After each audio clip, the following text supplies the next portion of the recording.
Okay, moving right along, we'll hear from Judge Susan Burke from the 4th Judicial District, Judge for Hennepin County in Minnesota, USA.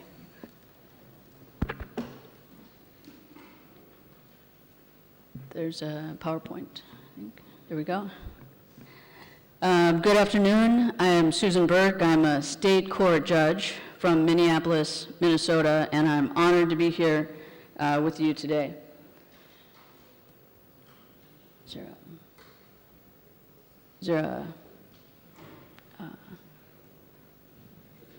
Thank you.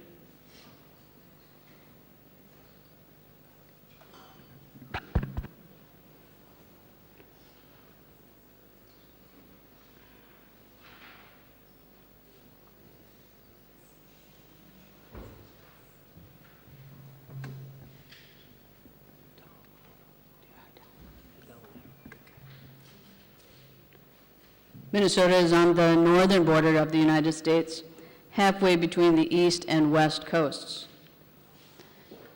I am especially glad to be here today because my house is covered in snow right now, and the high today is 0 degrees Fahrenheit or minus 18 degrees Celsius.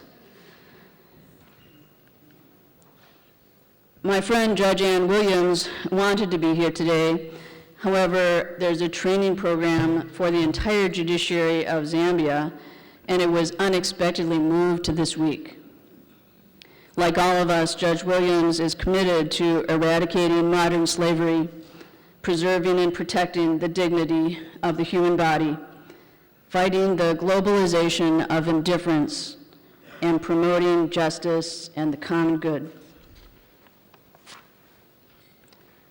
Now let's turn to human trafficking in the United States.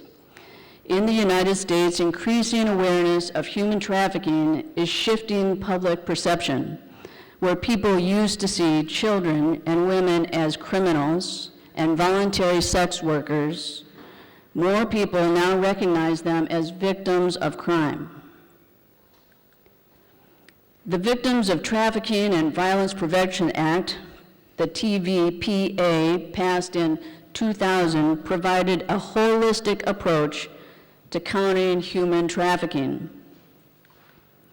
The TVPA focuses on prevention by raising awareness both domestically and internationally. It increases protection for victims, and it enhances prosecution of traffickers.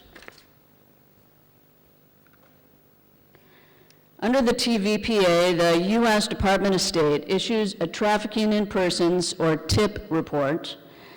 The State Department collects data on human trafficking from governments around the world and sorts them into 3 tiers. Oops. The report makes recommendations on how governments can eliminate human trafficking.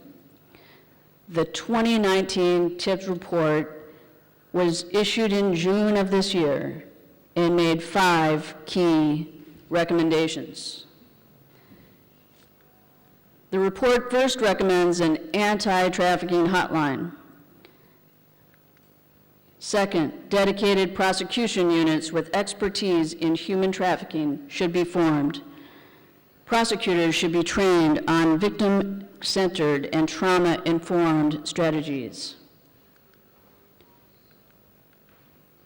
Third, incorporate meaningful input from leadership from survivors. Fourth, train law enforcement to identify labor recruitment methods used to exploit low-wage workers. Fifth, standardize data collection and management while promoting the privacy of survivors.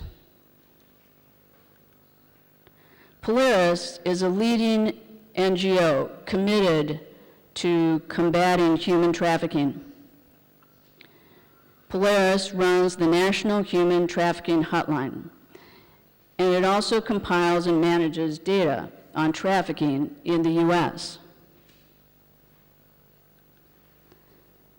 Recent Polaris statistics show potential human trafficking cases exist across the United States.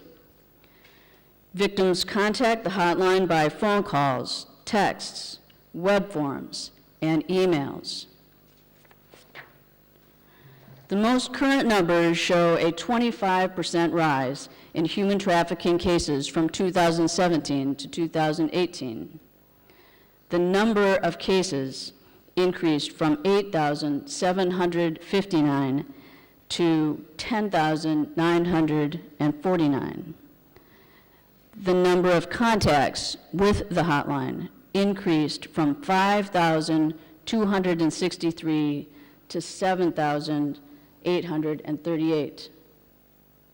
And the number of victims identified by the hotline more than doubled, from 10,615 to 23,078. In light of the complexity of human trafficking, the United States is implementing new strategies at different levels and stages. In April 2019, the TVPA was amended to discourage the arrest of victims of sex trafficking. By April 2019, at least 23 of our 50 states and the District of Columbia had already decriminalized prostitution for victims of child sex trafficking.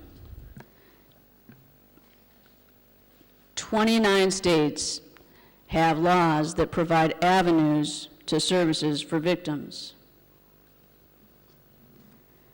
I am proud to report that Minnesota is a safe haven state where victims of human trafficking are not prosecuted. Minnesota uses a no wrong door policy. This means that there is no wrong way for a victim of human trafficking to come into the system. No matter where the victim enters the system, there is help available. We have statewide task forces and working groups, as well as collaboration between government and NGOs, and we fund training for law enforcement, prosecutors, and judges. This bottom slide ended our judicial training this year. It was quite impactful. You may choose to look the other way, but you can never say again that you did not know. The judges welcomed this training, and this increased awareness is changing public perception. In 2018, Congress passed the Stop Enabling Sex Traffickers Act, SESTA, which made it illegal to knowingly assist, facilitate, or support sex trafficking. Congress also passed the Fight Online Sex Trafficking Act, or FOSTA, which sought to eliminate immunities that online services previously enjoyed. The FOSTA recognizes that the internet plays an instrumental role in the human trafficking industry. This year, lawyers across the United States filed high-profile lawsuits related to alleged sex trafficking. Hotels were targeted and accused of looking the other way when victims were trafficked on their properties. A group of 50 women sued Salesforce, a cloud-based software company, for supporting Backpage.com. Backpage.com was a major hub of trafficking before federal law enforcement agencies seized it. There's been a judicial response as well. In Philadelphia, the Working to Restore Adolescents Power Court, the WRAP Court, provides minor victims of sex trafficking alternatives to criminal prosecution by offering specialized trauma-informed treatment. Similarly, in Columbus, Ohio, the Changing Actions to Change Habits Court, or the CATCH Court, is also a diversionary program that provides food and housing, treatment for trauma and addiction, and gets criminal records expunged.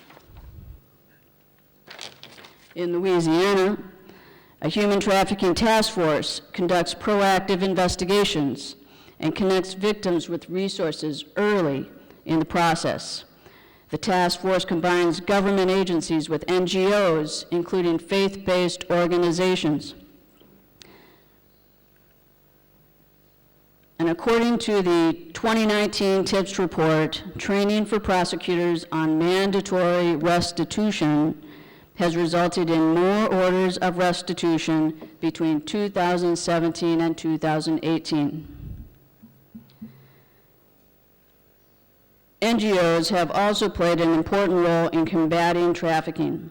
In San Diego, California, Project Coalition International, PCI, a community-based program, partners with local organizations to educate children on how to avoid becoming a victim of exploitation and educating stakeholders on how to identify at-risk children.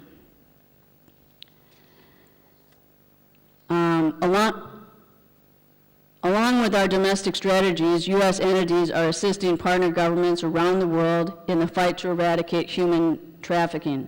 Lawyers Without Borders is a U.S.-based nonprofit dedicated to the rule of law around the world.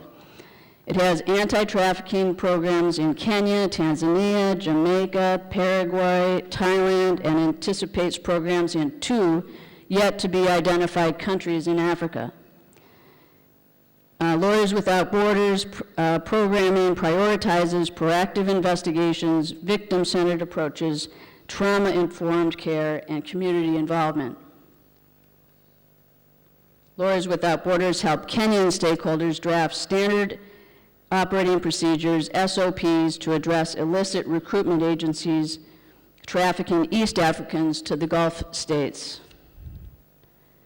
In Tanzania, Lawyers Without Borders trained police officers on investigative practices.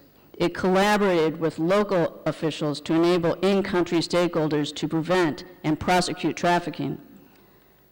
In 2017 and 2018, Lawyers Without Borders also ran trial advocacy programs focused on human trafficking in Tanzania. And they partnered with Judge Ann Williams and the United States law firm of Jones Day. Judge Williams serves on the Board of Trustees and on the National Committee of the National Institute of Trial Advocacy, or NITA, with me. NITA is a U.S.-based nonprofit committed to the rule of law around the world and in Africa. Jones Day is a law firm dedicated to the rule of law and combating human trafficking around the world. Jones Day has both an anti-human trafficking task force and a rule of law in Africa initiative focused on human trafficking.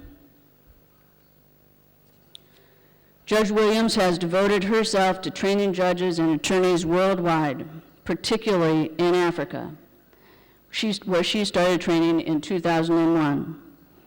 Judge Williams has led programs on anti-human trafficking or gender-based violence in Ghana, Kenya, Liberia, Namibia, Nigeria, and Tanzania.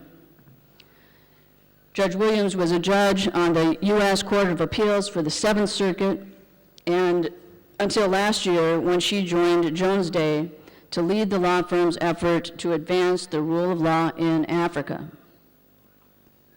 And again, Judge Williams regrets she cannot be at the summit and hopes to join you in the future. Having just trained judges in Ghana with Judge Williams in March, I am thrilled to be here with you. We are all in this together. I hope some of my comments can be of assistance to you, and I look forward to learning from all of you. Thank you.